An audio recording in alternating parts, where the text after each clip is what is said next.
नमस्कार, आप सबका स्वागत है और आप देख रहे हैं एनी न्यूज़ का विशेष कार्यक्रम खास बात और खास बात के इस खास कार्यक्रम में इस बार खास मेहमान है तिनसुकिया जिले की जानी-मानी साइकोलॉजिस्ट प्रियंका सिंह। आज प्रियंका सिंह से हम जानेंगे जो साइकोलॉजिस्ट की पढ़ाई होती है, वो कैसी होती है और किस किस तरह से वो काम करती हैं और क्या काउंसलिंग करते हैं लोगों को, किस तरह से उनको सामना करना पड़ता है हर एक परिस्थिति का। इस विषय में भी हम उसके साथ खुल के इस विषय में बात करेंगे। प्रियंका सिंह जी, सबसे पहले आपका एनी न्यूज़ में स्वागत है और खास बात के इस खास कार्यक्रम में समय देने के लिए बहुत-बहुत धन्यवाद। धन्यवाद, थैंक यू सो मच। मेरा पहला प्रश्न रहेगा, कैसा चल रहा है आपका लाइफ? मेरा लाइफ बहुत ही अच्छा चल रहा है। हुँ, प्रॉब्लम्स और परेशानियाँ तो आती जाती रहेंगी, हुँ, कंट्रोल करने की क्षमता है, हुँ, दिनचर्या में बदलाव आते रहते हैं, पर हाँ, उस चीज़ को हम मैनेज कर रहे हैं। लाइफ हुँ, अच्छी जी रही है और अच्छी कट रही है, हुँ। बाकी सब तो चलता रहता है। तो आपने जैसे साइकोलॉजिस्ट है आप, हुँ। साइकोलॉजिस्ट और साइकियाट्रिस्ट में क्या अंतर है? हाँ, अक्सर लोग इस सवाल को लेके कन्फ्यूज़ हो जाते हैं कि साइकियाट्रिस्ट क्या है और साइकोलॉजिस्ट क्या है? तो बेसिकली इसका डिफरेंसेस जानना बहुत इम्पोर्टेंट है। हुँ, पहली चीज़, जो हमें कोई मानसिक समस्या होती है, किसी भी प्रकार के डिप्रेशन हो गया, एंग्ज़ायटी हो गया, तो साइकियाट्रिस्ट के पास जब हम जाते हैं, तो साइकियाट्रिस्ट बेसिकली हमें मेडिसिन प्रोवाइड करते हैं। जो डॉक्टर होते हैं, हमें हुँ, मेडिसिन प्रोवाइड करते हैं, हम मेडिसिन खाते हैं और हमारा जो केमिकल इम्बैलेंस होता है, हार्मोनल इम्बैलेंस हुँ, होता है, उससे हमारे प्रॉब्लम ठीक होती है। हुँ, साइकोलॉजिस्ट और जो थेरेपिस्ट हुँ, होते हैं, वो हमें काउंसलिंग सेशन करते हैं हुँ, या थेरेपी सेशन करते हैं, हुँ, जिससे हमारे मन में जो नेगेटिव ख्याल विचार उत्पन्न होते हैं, हुँ, वो हमें मैनेज करने हुँ, में काफी आसानी हो जाती है। हुँ, तो बेसिकली ये दोनों डिफरेंसेस है जो लोग समझ नहीं पाते हैं। बहुत सारे लोग ये भी आके कहते हैं कि मेडिसिन दीजिए, या साइकेट्रिस्ट के पास जाके कहते हैं कि साइकेट्रिस्ट ने काउंसलिंग नहीं की है। हुँ, तो ये डिफरेंसेस जानना बहुत जरूरी है लोगों को, हुँ। कि बेसिकली मेन डिफरेंसेस सही है। ये काउंसलिंग जो करना आता है, जो साइकोलॉजिस्ट का किस तरह से होता है? कैसे लोगों को आप पकड़ पाते हैं? किस तरह का उनको काउंसलिंग करते हैं आप? अगर देखिए किसी भी प्रकार की मानसिक समस्या है, तो बेसिकली लोग काउंसलिंग सेशन के लिए आते हैं। तो बेसिकली हमारा थेरेपी सेशन, एक साइकोलॉजिस्ट जो थेरेपी सेशन लेता है, हमारा 45 टू 1 आवर का हुँ, होता है हुँ, पर सेशन। हुँ, उसमें हम पहले तो पेशेंट के साथ और उसकी फैमिली के साथ बात करते हैं कि हुँ, क्या हिस्ट्री है, अगर कोई प्रॉब्लम है, परेशानी है, तो वो कितने समय से उसमें हो रही है। वो अगर वो रिसेंटली हुई है, हुँ, वो चीज़ पे हम ध्यान देते हैं। ऑनसेट कितने समय का है, 6 महीने हो गए हैं, 1 साल हो गया है, फैमिली हिस्ट्री क्या है, बचपन की हिस्ट्री क्या है, चाइल्डहुड हिस्ट्री क्या है, फ्रेंड सर्कल कैसे हैं, सारी हिस्ट्री लेने के बाद हम पेशेंट का जो इंडिविजुअल काउंसलिंग सेशन हम करते हैं, जो ऑलमोस्ट 45 मिनट तक तो चलता है। हुँ, उससे उनसे कुछ केस हिस्ट्री होते हैं, उनसे रिलेटेड हमारे पास क्वेश्चनियर होते हैं। हुँ। उससे हम उनसे सवाल पूछते हैं और उन सवाल को पूछने के बाद, उनके मन की स्थिति को जानने के बाद, हम उनको जो भी काउंसलिंग सेशन या थेरेपी सेशन हमें प्रोवाइड करना होता है, हम वो करते हैं। मतलब हर एक प्रॉब्लम के लिए हर एक अलग थेरेपी सेशन होती है। बिहेवियर थेरेपी होता है, सीबीटी होता है। तो जैसे ही प्रॉब्लम होते हैं, वैसे हम थेरेपी सेशन उन्हें देते हैं। आपके पर्सनल जीवन पे आता हूँ। आपके पिताजी कई सालों से पुलिस में थे। हुँ, आपने बचपन से अपने पिताजी को वर्दी में देखा है। हाँ। वैसे में आपने बचपन से आपने मन बनाया था जे मैं इस लाइन में जाऊँगी या फिर बीच में बदलाव कुछ किसी कारण आया जो आप फिर साइकोलॉजिस्ट हुए? ये बहुत इम्पोर्टेंट सवाल है, हुँ, हुँ, क्योंकि बेसिकली क्या था कि बचपन से मैं बहुत ज़्यादा ओवर एनालाइज़र थी। लोग ऐसा क्यों सोचते हैं, ऐसा क्यों करते हैं, हुँ, लोगों के मन में ऐसा क्यों ख़्याल उत्पन्न हो रहा है, ये हुँ, बहुत जानने की रुचि तो मुझे हमेशा से थी। और पापा पुलिस में रह चुके हैं, तो पापा भी आके बहुत सारे केस बताते थे घर पे कि आज ऐसा हो गया, किसी ने किसी को क्राइम किया, किसी ने किसी को आत्महत्या कर लिया, किसी ने किसी को मार दिया, किसी ने चोरी कर ली। हुँ, तो ऐसे बचपन में बच्चों के अंदर होता है ना कि ऐसा क्यों हो गया, वैसा हुँ, क्यों हो गया। हुँ, जैसे-जैसे छोटी थी, तो मन में ये ख़्याल आते थे, लोग ऐसा क्यों करते हैं? हुँ, क्यों खुद को हार्म पहुँचाते हैं या दूसरों को हार्म पहुँचा रहे हैं? तो ये हुँ, सारी चीज़ें मन में बहुत आती थी। धीरे-धीरे जब बड़ी होती गई, तो पता चला कि ऐसे भी एक फ़ील्ड है जहाँ हुँ, पे मैं एजुकेशन लेके पढ़ाई कर कर साइकोलॉजिस्ट बन सकती हूँ और लोगों के मन के ख़्याल को जान सकती हूँ। और प्लस ख़्याल जानने के साथ-साथ मैं उनकी हेल्प भी कर सकती हूँ। हुँ, तो मुझे लगा, और एक ये भी था कि बचपन से मुझे मेडिकल फ़ील्ड में तो जाना ही था, हुँ। कि मेडिकल फ़ील्ड में जाना है, पेशेंट देखना है, उसमें मुझे बहुत रुचि थी। तो ये एक बेस्ट तरीका था कि मेरे इंटरेस्ट भी आ रहा था और मैं जैसा सोचती थी वो भी करने का एक बहुत अच्छा-सा मुझे ज़रिया मिल गया। तो हुँ। मैंने सोचा कि साइकोलॉजिस्ट बेस्ट तरीका है और मैंने फिर इस फ़ील्ड में। बेसिकली देखा जाए तो लोग इस लाइन पे कहूँ डॉक्टरी इस लाइन में ज़्यादातर डॉक्टरेट लाइन में जाते हैं, किसी को सर्जन होता है, किसी को स्पेशलिस्ट बनना होता है, तरह-तरह के होते हैं। हुँ। आपने इस लाइन में कई लोग जाते नहीं, कम काफ़ी हाँ, कम जाते हैं। हाँ। तो आपका माइंड कैसे इसमें डाइवर्ट हुआ जे मैं साइकोलॉजिस्ट ही होंगी? क्योंकि ये सही बात है कि बहुत कम लोग जाते हैं। बहुत कम लोग इस एरिया को चूज़ करते हैं, और ऐसे भी लोग कहते हैं कि जो साइकोलॉजिस्ट होते हैं वो थोड़े आधे पागल होते हैं, या जो साइकियाट्रिस्ट होते हैं, तो ऐसा बिल्कुल भी नहीं है। एक्चुअली अगर आप किसी ने इस फील्ड को सिलेक्ट नहीं करोगे तो ऐसे लोगों की कौन मदद करेगा जो सफर कर रहे हैं। अगर आप देखो प्रेजेंट अगर सिचुएशन को देखो, बहुत सारे लोग आत्महत्या करते हैं, चाहे वो बच्चे हैं, वो जवान हो या कोई भी एज के लोग हो, आत्महत्या कर रहे हैं, खुद को हार्म पहुंचा रहे हैं, दूसरों को हार्म पहुंचा रहे हैं, रेप क्राइम होता है, बहुत सारी चीजें होती हैं। अगर साइकोलॉजिस्ट या साइकेट्रिस्ट ना हो तो ऐसे लोगों की मदद कौन करेगा, और फिर ये क्राइम हो गया, लोग कैसे खुद की जान को बचा पाएंगे। अगर आप देखेंगे जैसी हमारी जीवन शैली है और प्रेजेंट स्थिति है लोगों की लाइफ की, लोग कितना ज्यादा डिप्रेशन में जा रहे हैं। लोगों को लाइफ को कंपेयर करना, लोग डिप्रेस रहते हैं, सैड रहते हैं, तो उनकी मदद करना भी बहुत ज्यादा जरूरी है। तो फिर मैंने सोचा कि ये एक बेस्ट तरीका है कि मैं जा सकती हूँ, और फील्ड भी न्यू है, और एक मेरा मानना ये भी है कि ये एक नेवर एंडिंग प्रोसेस है। मतलब कि अगर आप डिप्रेस्ड होते हो और ये सैड होते हो, ये लाइफ लॉन्ग तक चलते रहता है, और ये एक ऐसा फील्ड है जहाँ पे आपका काम कभी खत्म नहीं होगा, आप बुढ़ापे तक ये काम कर एक सकते हैं। तरफ से कहा जाए तो इसमें एक समाज सेवा भी कर सकते हाँ, समाज सेवा भी कर सकते हैं, और आप मतलब कभी भी किसी की भी मदद कर सकते हो, और ये कभी खत्म नहीं होने वाला। जैसे कोई आप जॉब कर रहे हो तो वो सर्टेन पीरियड तक खत्म हो सकता है, पर ये एक ऐसी स्थिति है कि परेशानियां कभी खत्म नहीं होगी, इस दुनिया से तो होने वाली नहीं है। जब आप पढ़ाई कर रहे थे साइकोलॉजिस्ट की, तो फैमिली की तरफ से कैसा सपोर्ट था? कभी रोका-टोका गया क्या पागलपन लोगों का इलाज करने के लिए जा रही है, तो इस तरह से कोई रोका-टोका नहीं, नहीं, घर वाले तो मेरे बिल्कुल बहुत सपोर्टिव है। पापा, मम्मी सभी लोग बहुत मुझे सपोर्ट किया है। पापा भी हमेशा मुझे सपोर्ट करते थे। मुझे कॉलेजेस ले जाना या फिर मैं ड्यूटी पे भी जाती हूँ तो पापा ही मुझे लेके जाते हैं। तो उनका हमेशा से मेरे साथ बहुत अच्छा सपोर्ट रहा है। पापा, मम्मी ने दोनों ने खूब अच्छे से सपोर्ट की है। पापा तो इवन पेशेंट लेके भी आते हैं अपने दोस्तों का कि इनको ये साइकोलॉजिकल प्रॉब्लम हो गया, हेल्प कर दो, उनका वो हो गया है, तो मैं ऐसे लोगों की भी हेल्प करती हूँ। तो नहीं, घर का तो बहुत अच्छा मेरा माहौल था और लोगों ने बहुत अच्छा सपोर्ट किया, इसलिए अच्छा-सा मैं इस फील्ड में ग्रो कर पाई। अदरवाइज़ पॉसिबल नहीं हो पाता। तो आपको कैसे पता चलता है जब लोग कोई पेशेंट आता है, हुँ। तो आपको कैसे पता चलो व्यक्ति मेंटली फिट नहीं है, कैसे पता करते हैं? और ये थोड़ा जानना है, और दर्शकों को जानना है कि आखिरकार ये साइको चीज होता क्या है? अगर क्यों बोलते हैं ये साइको है, ये व्यक्ति साइको है इसलिए इस तरह कर रहा है, तो वो दिमाग कैसे पढ़ते हैं, ये थोड़ा बताइए। देखिए, बेसिकली जो हमारी भावनाएँ होती है ना, इमोशन होता है। तो हम इंसान हैं, रोबोट तो नहीं, हम अलग-अलग तरह के इमोशन फ़ील करते हैं। अब इमोशन क्या हो गया? बहुत ज़्यादा गुस्सा आना, बहुत ज़्यादा इरिटेट हो जाना, खुश होना, हैप्पी होना, अलग-अलग इमोशंस हमारे साथ जुड़े रहते हैं। आप अपने लाइफ में भी देखोगे, आप कभी बहुत ज़्यादा इरिटेट हो जाते होगे, कभी बहुत ज़्यादा खुश हो जाते होगे, कभी बहुत ज़्यादा उदासीपन लगती होगी आपको। तो अलग-अलग इमोशन आते हैं, जो कि कंप्लीटली नॉर्मल बात है। 1-2 दिन तक आए तो वो कंप्लीटली नॉर्मल बात है। लेकिन एक ही तरह के इमोशन लंबे समय तक रहे, यानी कि अगर 15 दिन से आप उदास हो, 15 दिन से आप सो नहीं रहे हो, 15 दिन से आपने ठीक से खाना नहीं खाया है, 15, 20, 25 दिन से आप अकेले रहते हो, लोगों के साथ ग्रुप में इन्वॉल्व नहीं हो रहे हो, सोशल मीडिया का एडिक्शन ज़्यादा हो गया है।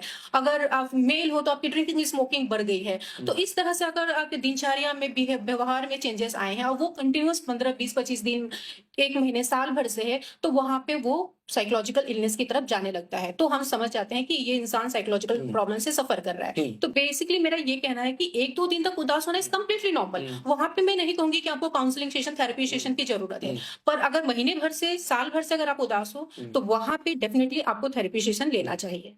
अच्छा, ये बताइए आप, एक व्यक्ति को अगर मेंटली फिट होना है, किसी चीज़ का अगर उसको लत लग जाती है, हाँ। आदत उसको लग जाती है, किसी भी तरह का, जैसे कि आपने कहा कोई व्यक्ति क्राइम में एक लत लग जाता है, जी क्राइम उसको ये करना ही है, होता है। तो इस वे में कैसे जाते हैं? और साइको को टेंशन, क्या अंतर है इन दोनों में? हाँ। बेसिकली अगर कोई क्राइम कर रहा है तो वो तो बेसिकली पहली चीज है कि वो जस्टिफाइड नहीं है। अगर उसको हम साइकोलॉजिकल इलनेस से बोलकर उस इंसान को जस्टिफाइड नहीं कर सकते कि आपको साइकोलॉजिकल इलनेस है तो आप क्राइम कर रहे हो, वो जस्टिफाइड नहीं है। लेकिन बहुत सारे लोगों का इम्पल्स कंट्रोल नहीं होता है, हैबिचुअल थिंकिंग होती है, फैमिली हिस्ट्री रहती है, या पीयर प्रेशर, पीयर ग्रुप, ऐसा दोस्तों के साथ वो रहते हैं, ऐसे सोशल मीडिया को कंज्यूम करते हैं। तो इस तरह से उनकी थिंकिंग में काफी चेंजेस आता है, जिसकी वजह से बहुत सारे लोग क्राइम करने लग जाते हैं। लेकिन जो मैं अभी भी कहती हूँ कि अगर कोई क्राइम करता है उसे हम साइकोलॉजिकल इलनेस देकर उसको हम रोग ये नहीं कह सकते कि ये साइकोलॉजिकल इलनेस की वजह से क्राइम कर रहा है। तो वो एक रीजन है। और दूसरा जो आपका सवाल था कि डिप्रेशन और टेंशन में क्या डिफरेंसेस है, तो ये जानना बहुत इंपॉर्टेंट है। देखिए, टेंशन क्या होता है जो हम हर दिन फील करते हैं। कि अगर हमने कोई अपनी ज़िंदगी में एक अपेक्षाएँ रखी है, अगर कोई हम स्थिति को कल्पना कर रहे हैं कि हर एक इंसान कल्पना क्या करता है कि मेरा आज का दिन बहुत खूबसूरत जाए, घर पे सब ठीक रहे, हेल्थ ठीक रहे, फैमिली ठीक रहे, ये सारी चीज़ें हम कल्पना करते हैं। लेकिन कोई एक चीज़ हमारे कल्पना से, हमारी इमेजिनेशन से बाहर हो जाती है, तो क्या होता है हमें स्ट्रेस होने लगता है, टेंशन होने लगता है। तो स्ट्रेस टेंशन में यही डिफरेंस है कि टेंशन आपका 2-3 दिन तक रहता है, सिचुएशन हुई, टेंशन हुआ, सिचुएशन खत्म हो गई, टेंशन खत्म हो गया। जैसे कि अगर मुझे कोई कह दे या आपको कोई कह दे कि आपको ये काम का प्रेशर दिया जा रहा है और ये काम आपको सर्टेन पीरियड तक खत्म करनी है और आपको बहुत ज्यादा वो टेंशन हो रहा है कि भाई ये काम मैं इतनी जल्दी कैसे खत्म करूंगा, लेकिन जैसे वो काम खत्म हो गया आपका टेंशन भी खत्म हो जाएगा। तो वो होता है टेंशन, जो सिचुएशन हो गई खत्म हो गया, शॉर्ट पीरियड टाइम के लिए रहता है। लेकिन डिप्रेशन इस चीजों से काफी डिफरेंस है। डिप्रेशन एक क्लिनिकल डिप्रेशन होता है जिसमें उदासी लंबे समय तक बनी रहती है। वो 3 महीने, 6 महीने या साल भर तक उदासी बनी रहेगी। वो इंसान अकेले रहेगा, चुपचाप रहेगा, किसी से बातचीत नहीं करेगा, उसके खाने-पीने में, व्यवहार में कंप्लीट चेंजेस आ जाएँगे। जो दिनचर्या में हम हैबिचुअल जो हैबिट करते हैं जैसे कि ब्रश करना, नहाना, वो भी करने का वो इंसान को बिल्कुल मन नहीं करेगा। प्लस ऐसे इंसान अकेले रहना ज़्यादा प्रेफ़र करेंगे। और जैसे स्ट्रेस में क्या होता है ना कि अगर आपको स्ट्रेस हुआ और मैंने आपको कहा कि आप घूम कर आ जाइए, अच्छी मूवी देख लीजिए, लोगों से बात कर लीजिए, तो इसमें आपको बहुत अच्छा फ़ील हो सकता है। पर डिप्रेशन में ये डिफ़रेंस है कि आपको कुछ भी करने के बाद भी अच्छा फ़ील नहीं होगा, आपकी उदासी बनी रहती है।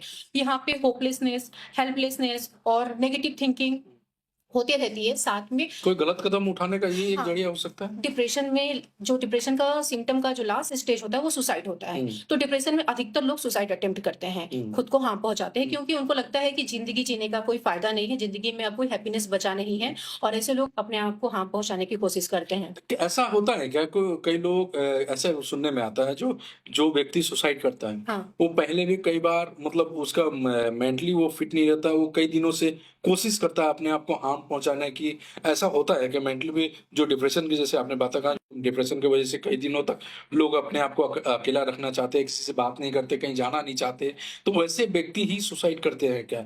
क्या वजह होती है जो लोग इतनी चरम जो निर्णय है वो लेने पे मजबूर हो जाते हैं? जाते हैं।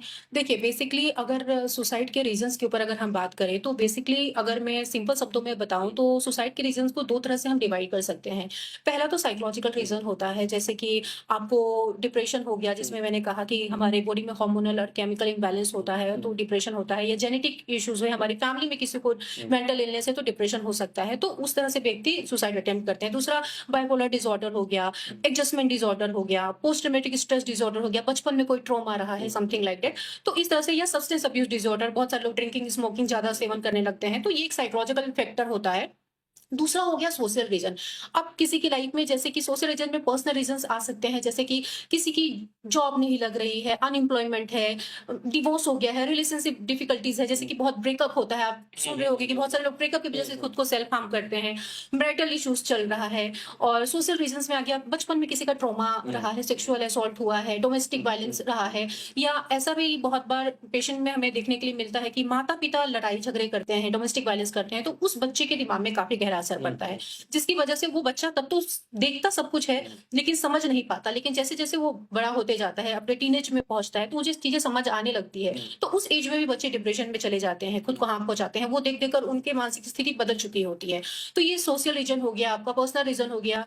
तो किसी लव्ड वन की डेथ हो गई है तो वो ग्रीफ से, वो सैडनेस से लोग बाहर नहीं निकल पाते हैं और उनको लगता है कि अब मैं क्यों जी रहा हूँ, मुझे अब जिंदगी जीनी नहीं है। तो ये कुछ रीजंस होते हैं सोशल और साइकोलॉजिकल रीजंस, जिसकी वजह से लोग या तो खुद को हार्म पहुंचा लेते हैं या खुद को मारने की कोशिश करते हैं। 16 साल से 24 साल के अंतर में लोग कहते हैं ये उम्र बड़ा ही डेंजरस होता है। हाँ। इस उम्र में किसी को समझाना नामुमकिन सा होता है। क्यों, ऐसा क्यों होता है? देखिए बेसिकली ये टीनेज जो एज होता है, जो बेसिकली वो बहुत क्रुशियल एज होता है और बहुत सारे हमारे अंदर physical changes, mental changes, emotional changes होते हैं, जिसकी वजह से, इतने चेंजेस होने की वजह से वो इंसान, व्यक्ति और जो भी लड़का लड़की है वो ओवरवेल्म्ड हो जाते हैं।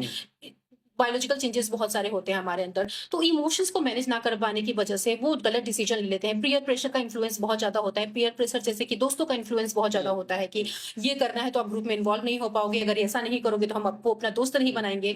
दूसरी चीजें मैंने ऐसे अपने एज ए साइकोलॉजिस्ट अपने काउंसलिंग में मैंने नोटिस किया है कि लोगों के अंदर कंपैरिजन बहुत ज्यादा बढ़ गया है। सोशल मीडिया की वजह से कंपैरिजन लोग बहुत ज्यादा करते हैं कि वो लाइफ बहुत अच्छा दूसरे यस। लाइफ जी रहे हैं और मैं शायद उतना परफेक्ट लाइफ नहीं जी पा रहा हूँ। जिसे आप फोमो वर्ड है, फियर ऑफ मिसिंग आउट, कि लोग अच्छा एक्सपीरियंस कर रहे हैं और मैं उतना अच्छा बेहतर जिंदगी नहीं जी पा रहा हूँ, और लोग वो देख देख कर बहुत ज्यादा डिप्रेस हो जाते हैं। और social media one of the important factor है इसके ऊपर, कि लोग सोशल मीडिया में दूसरों की लाइफ को देखते हैं और उस लाइफ से अपनी लाइफ को कंपेयर करते हैं और फिर लगता है कि नहीं, मेरी लाइफ बेस्ट नहीं है, जिसकी वजह से लोग बहुत ज्यादा ये हो जाते हैं, डिप्रेस्ड हो जाते हैं, या लोगों की बात नहीं सुनते और अपने आप को कंपैरिजन में, अपने आप को बेहतर करने में लगे पड़े रहते हैं। और इस एज में एक और इम्पोर्टेंट चीज है कि इस एज में बेसिकली बच्चे पेरेंट्स की बात कम, दोस्तों की बात ज्यादा सुनते हैं। उन्हें लगता है दोस्त सही है, पेरेंट्स गलत है। तो ये एक चीज बेसिकली बहुत चीजें देखने के लिए ये सारी मिलती है। तो बेसिकली ये सारी चेंजेस की वजह से बच्चों में बदलाव होता है, समझाना बहुत मुश्किल है। तो उनके लिए तो मैं बिल्कुल कहूंगी कि आजकल के तो पेरेंट्स बहुत ज्यादा अवेयर हो रहे हैं। बहुत सारे पेरेंट्स अपने बच्चों को इस एज में काउंसलिंग के लिए लेके आते हैं कि हमारे बच्चे टीनेज में हैं, तो उनकी थोड़ी काउंसलिंग करके उनको समझा दीजिए। तो उनको काउंसलिंग करना बहुत इंपॉर्टेंट होता है। तो जरूरी है ये सारी चीजें, बहुत अवेयरनेस लोगों के ऊपर फैलाना और काउंसलिंग करना, ताकि वो सुन पाए। क्योंकि ऐसे भी इंसान अपने घर के लोगों की बातें नहीं सुनते हैं और दूसरों की बातें अच्छे से सुनकर समझ लेते हैं। तो उनको काउंसलिंग करना चाहिए और उनको बैठ के समझाना चाहिए, और पेरेंट्स को उनके साथ फ्रेंडली रिश्ता बना के रखना चाहिए। अगर आप हर चीज में टोकोगे, बोलोगे, तो वो आपके दुश्मन बन जाएंगे।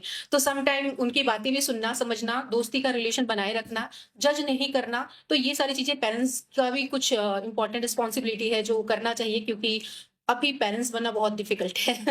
पुराने समय में तो फिर भी Yeah. इजी था, लेकिन अभी बहुत डिफिकल्ट है। बच्चों को संभालना बहुत मुश्किल है। तो बच्चों से ज्यादा एनर्जी तो पेरेंट्स में चाहिए होती है अभी के समय में। हमेशा मैं पेरेंट्स को काउंसलिंग सेशन में बोलती हूँ कि पहले बच्चों की काउंसलिंग नहीं, आपकी मैं करूंगी।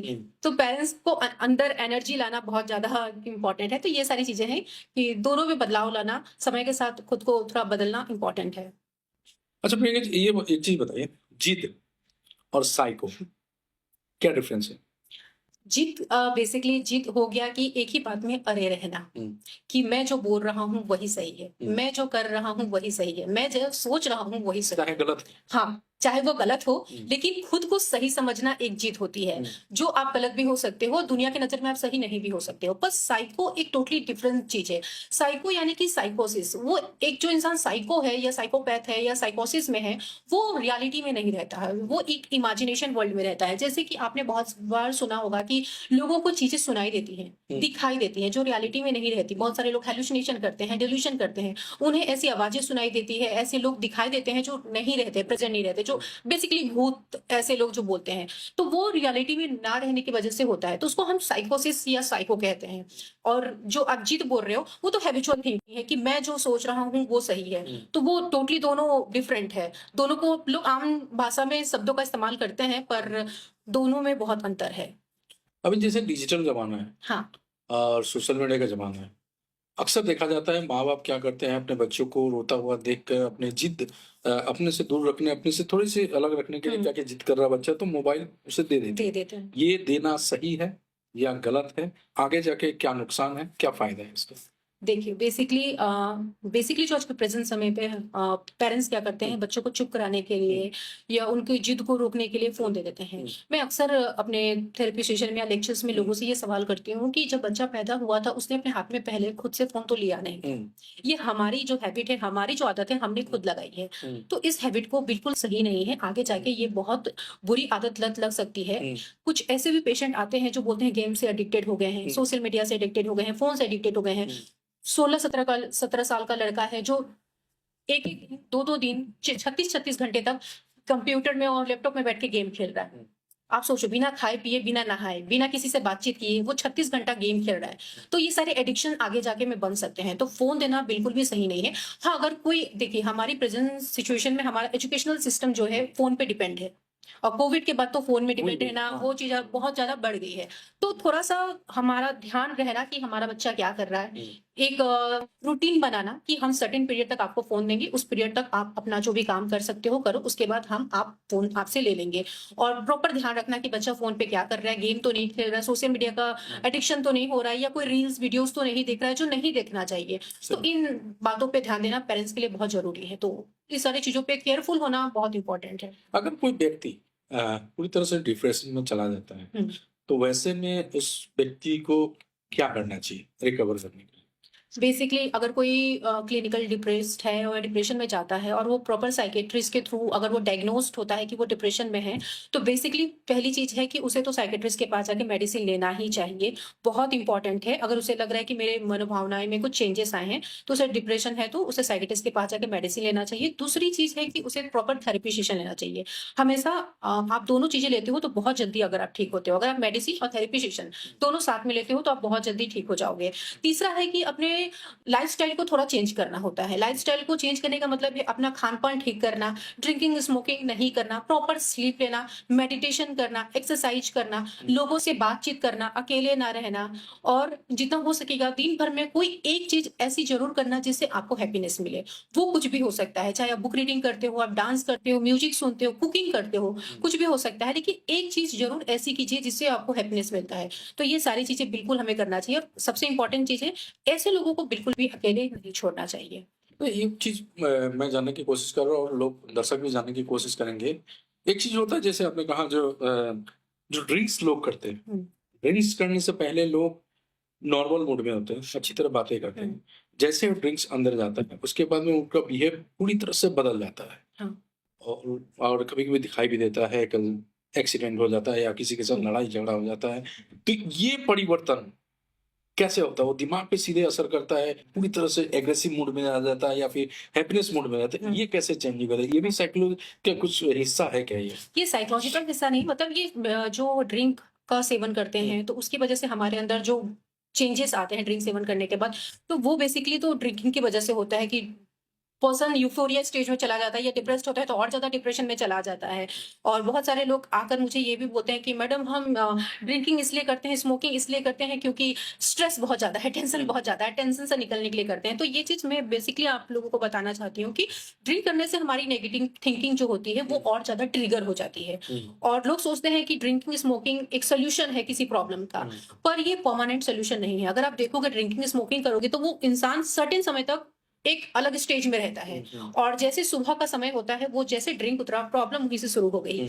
तो प्रॉब्लम तो परमानेंटली खत्म नहीं हुई है, तो हमेशा हमें परमानेंट सॉल्यूशन के पीछे भागना चाहिए, ना कि टेम्परेरी सॉल्यूशन के पीछे। और इससे नेगेटिव थिंकिंग ट्रिगर हो जाती है, तो बेसिकली इन सारी चीज़ों को तो इग्नोर करना चाहिए। एडिक्ट क्या चीज़ होता है? एडिक्ट? एडिक्शन तभी होता है जब हम इस उस चीज़ के बिना रह नहीं पाते। हुँ, हमारे शरीर में बदलाव आने लगता है। अगर वो चीज़ हमें नहीं मिल रही है तो हुँ, हमारे हाथ काँप रहे हैं, दिल की धड़कनें तेज़ हो रही है, पल्पिटेशन हो रहा है, घबराहट हो रही है और उस चीज़ के बिना हम नहीं रह पा रहे हैं। हुँ। लड़ाइयाँ, झगड़े, गुस्सा, एंगर, एग्रेशन सब बढ़ रहा है। कैसे छुटकारा मिले? छुटकारा प्रॉपर आपको रिहैब सेंटर जाना होगा, थेरेपी सेशन लेना होगा, उसके लिए मेडिसिन भी होता है। तो इस तरह से हम छुटकारा पा सकते हैं। रिहैब सेंटर की अगर बात करें तो जितने भी नशेड़ी कहें, गजेड़ी कहें या फिर ड्रिंक्स करने वाले लोग वो रिहैब में जाता है। तो रिहैब सेंटर में एक्चुअली होता क्या है? कैसे एक व्यक्ति क्या गारंटी दिया जा सकता है जी एक व्यक्ति अगर 3 महीने कोई रिहैब सेंटर में रहा तो वो ठीक होके ही निकलेगा? ये व्यक्ति के ऊपर निर्भर नहीं रहता है क्या जो वो ठीक होके नहीं निकलेगा, ठीक है 10 दिन ठीक रहा, फिर से वापस से उसी तरह का लत। हुँ। तो रिहैब सेंटर में एक्चुअली होता क्या है और उसको पूर्ण तरीके से अगर ठीक करने की क्या प्रक्रिया क्या है? देखिए, अक्सर मैं ये हमेशा सबको बताती हूँ और आज भी मैं ये बात कहूँगी कि थेरेपी सेशन या जो काउंसलिंग सेशन या रिहैब में जो भी चीज़ें होती हैं, थेरेपी होता है, डे टू डे लाइफ में बहुत सारी एक्टिविटी में उनको इन्वॉल्व किया जाता है, जिससे उनका माइंड बिज़ी रहे, ड्रिंकिंग की थिंकिंग ना आए, नेगेटिव ख़्याल मन में ना उत्पन्न हो, तो उनको एक्टिविटी में इन्वॉल्व किया जाता है। बहुत सारे साइकोलॉजिकल टेस्ट किए जाते हैं, प्रॉपर काउंसलिंग सेशन होता है, ट्रीटमेंट चलता है रिहैब सेंटर में। पर एक इंसान में बदलाव तभी आ सकता है जब वो इंसान खुद चाहेगा कि मैं खुद को बदलना चाहता हूँ। अगर किसी को ज़बरदस्ती पकड़ के लेके आया गया है, तो उन लोगों में चेंजेस आने में थोड़े से टाइम लगता है। उनको समझाना पड़ता है कि ये चीज़ उनके लिए सही नहीं है। पर वहीं पे अगर कोई व्यक्ति ये सोच के आ रहा है कि मुझे छोड़ना है, अब मैं ये चीज़ कंज़्यूम करना नहीं चाहता हूँ, आई वांट हेल्प, हुँ, मतलब मुझे ये हेल्प चाहिए, तो यहाँ पे उस व्यक्ति का हेल्प करना बहुत ज़्यादा ईज़ी हो जाता है। क्योंकि जो खुद से चेंज करने आया है, उनको आप कुछ चीज़ें करने के लिए बोलोगे या कुछ समझाओगे, वो समझेगा। हुँ, और जो लोग खुद से नहीं आते, उनको समझाना बड़ा मुश्किल हो जाता है क्योंकि वो आपकी बात नहीं सुन रहे होते हैं। हुँ। लेकिन अगर लोग अपने लाइफ़ में चेंजेस लाएँ और वो सारी चीज़ों से अपने आप को दूर रखें, तो ऐसी चीज़ें नहीं होती हैं। तो प्रॉपर हमारे लाइफ़स्टाइल के ऊपर है कि हम अपने लाइफ़स्टाइल को कैसे मैनेज कर रहे हैं। तो बेसिकली यही है और ऐसा नहीं है कि आप एक बार थेरेपी सेशन ले रहे हो तो दोबारा आप नहीं आ सकते हो। हुँ, अगर आपने थेरेपी सेशन लिया और उन दौरान आप ठीक रहे हो, हुँ, तो बहुत अच्छी चीज़ है। अगर आपको फिर से वो चीज़ें फिर से उत्पन्न हो रही है, हुँ। तो आप फिर से थेरेपी सेशन लेने के लिए आप आ सकते हो। कोई टिप हमारे दर्शकों को जो किसी चीज़ का अगर आपको आदत छोड़ना है, हुँ। किसी चीज़ का अगर जिद छोड़ना है, डिप्रेशन से निकलना है, कोई अगर 2-3 अगर टिप आप लोगों को हाँ, बताएँ? बिल्कुल। बहुत इम्पोर्टेंट है अगर ऐसी मानसिक समस्या है और बहुत ज़्यादा आप इमोशनली डिस्टर्ब रहते हैं या किसी चीज़ के बारे में बहुत ज़्यादा सोचते हैं, तो एक सिंपल सा फ़ॉर्मूला यही है कि आपने एक कहावत सुनी होगी कि खाली दिमाग शैतान का घर होता हुँ, है। बचपन से हमें सिखाया गया है कि खाली दिमाग शैतान का घर होता है, पर एज़ अ साइकोलॉजिस्ट मेरा मानना कुछ अलग है। मेरा मानना है कि आज के समय में जिसका दिमाग खाली है, वो सबसे भाग्यशाली इंसान है। हुँ। अगर आप पूछेंगे ऐसा क्यों? कैसे? ऐसा इसलिए क्योंकि अगर आप देखोगे तो आज के प्रेजेंट समय पे हमारे दिमाग में दुख, कष्ट, पीड़ा, स्ट्रेस, टेंशन भरा हुआ है। आप किसी भी इंसान से 2 मिनट बैठ के बात कर ले, वो अपनी लाइफ का पूरा दर्द आपको रख देगा। हुँ। इससे हमें पता चलता है कि लोग कितने डिप्रेस्ड हैं। तो बहुत जो प्रेजेंट टाइम में सबसे बड़ी अगर कोई बीमारी है ना, आप बताइए क्या है सबसे बड़ी बीमारी? लोगों की सोच अभी हाँ, सबसे बड़ी बीमारी है। सबसे बड़ी बीमारी सोच की बीमारी है। हुँ, अगर आप किसी भी इंसान से देख लीजिए, सोचने में बहुत ज़्यादा वो इंसान अपने आप को इन्वेस्ट अगर आज के प्रेज़ेंट समय में आप किसी भी डॉक्टर के पास इलाज कराने जाएँ, तो डॉक्टर सबसे पहला सवाल यही पूछता है, टेंशन ज़्यादा लेते हैं क्या? चाहे वो डायबिटीज़ का हो हुँ, या आपका हो गया बीपी का प्रॉब्लम हो गया। तो ये सारे प्रॉब्लम की वज़ह से अगर आप डॉक्टर के पास जाते हैं, अल्सर हो गया, बहुत सारे प्रॉब्लम्स हैं जो स्ट्रेस से होते हैं। हुँ। तो अगर आप डॉक्टर के पास जाते हो, डॉक्टर भी पहला सवाल यही पूछता है कि स्ट्रेस ज़्यादा लेते हैं क्या? ज़्यादा सोचा मत कीजिए। तो सोचने की बीमारी बहुत ज़्यादा है। तो पहली चीज़ तो मैं लोगों को ये कहूँगी कि सोचना मैं जानती हूँ कि हम बंद नहीं कर सकते हैं, हुँ, ये हमारे कंट्रोल में नहीं है। हुँ। पर हाँ, नेगेटिव थिंकिंग से हम खुद को रोक सकते हैं क्योंकि बहुत सारे लोग सुबह उठते ही ब्लेम करने लग जाते हैं। इंटरनेट नहीं है, मौसम खराब है, दिन खराब है, काम पे जाना है, बच्चे स्कूल में जाना है, ये काम है, वो काम है। नेगेटिव थिंकिंग को हमें रोकना है। नेगेटिव थिंकिंग आने से खुद को उसको पॉजिटिव में कन्वर्ट करना है। जितना ज़्यादा हो सके पॉजिटिव सोचिए। लोगों के साथ रहिए, अपने मन की बात डिस्कस कीजिए, चुपचाप मत रहिए। अगर आपको लगता है कि कोई प्रॉब्लम है, खुल के डिस्कस कीजिए। और मैं ऐसा नहीं बोल रही हूँ कि वो डिस्कशन एक थेरेपिस्ट के साथ ही कीजिए। वो डिस्कशन किसके साथ भी आप कर सकते हो। वो आपके लाइफ पार्टनर हो सकते हैं, आपकी फैमिली हो सकती है, पेरेंट्स हो सकते हैं। खुल के डिस्कस कीजिए। प्रॉपर स्लीप लीजिए, प्रॉपर डाइट लीजिए और थोड़ा स्क्रीनिंग टाइम रिड्यूस कीजिए। सोशल मीडिया का जो बहुत ज़्यादा एडिक्शंस हो जाता है, बढ़ जाता है, उससे हमारी स्ट्रेस बढ़ जाती है।